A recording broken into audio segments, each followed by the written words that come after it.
प्रश्न ये होता है कि भगवान नरसिम्हदेव आए क्यों थे, क्यों आए थे धरती पे, क्या क्या कारण थे। तो बृहद भागवतम में नारद मुनि जो है प्रहलाद महाराज से इस बात को बोलते हैं, अरे आप तो भगवान के इतने बड़े भक्त हैं, भगवान ने तो आपके लिए नरहरि का रूप धारण कर लिया है, आपके लिए धरती पे आए हैं।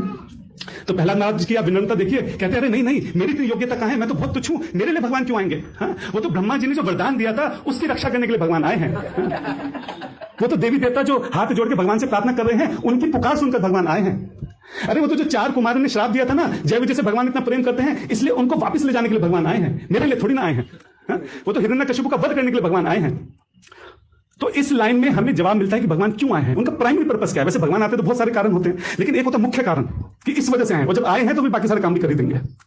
तो मुख्य कारण क्या है वो इस लाइन में हमको पता लगता है, प्रहलाद दहलाद ने, कि प्रहलाद को आनंद देने के लिए भगवान यहां पर आए हैं। अगर केवल हिरण्यकशिपु को मारने आए होते तो शायद यहां पे लिखा होता हिरण्यकशिपु घाटी ने, हिरण्यकशिपु को मारने के लिए भगवान आए, ऐसा तो नहीं लिखा। प्रहलाद दहलाद, प्रहलाद को आनंद देने के लिए भगवान जो है यहाँ पे प्रकट हुए। प्रहलाद वर्ड होता है आनंद, प्रहलाद को आनंद दायने देने वाले जो भगवान है वो यहाँ पे प्रकट हो गए हैं। तो यहाँ पे हमारे आचार्य हमको बता रहे हैं।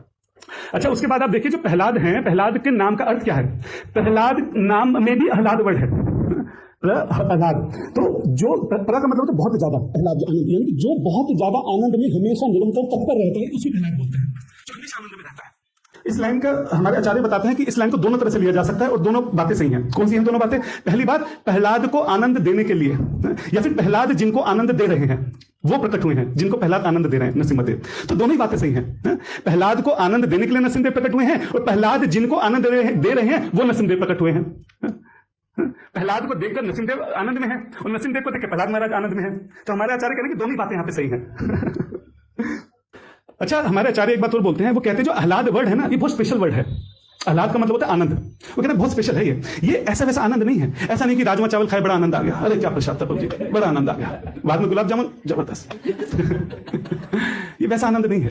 ये जो आह्लाद वर्ड है ये लादनी शक्ति से आ रहा है। लादनी शक्ति जो प्लेजर पोटेंसी है ना, राधा रानी, वहां से इस वर्ड ड्राइव हो रहा है। तो ये जो यहाँ पे व्यासदेव जी ने लिखा है इसका बहुत स्पेशल मीनिंग है।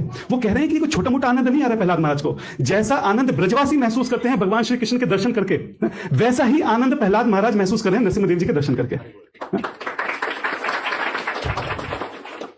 तो जब श्याम सुंदर शाम को लौटते हैं और किस तरह से गोपियां जो है अपने द्वार के बाहर खड़े होकर उनका इंतजार करती हैं उनकी एक झलक पाने के लिए, और बहुत सुंदर दृश्य है कि कैसे ब्रज उड़ रही है और खूब सारी गैयां आ रही हैं पीछे से, हमारे श्याम सुंदर हाथ में मुरली लिए मोर पंख लगाए जो है और चले आ रहे हैं, उनके शरीर पे धूल लगी हुई है। वो जो सुंदर दृश्य को देख के ब्रजवासियों को जो आनंद आता है वो आनंद प्रहलाद महाराज जी को यहाँ पे देख के आ रहा है। ये हमारा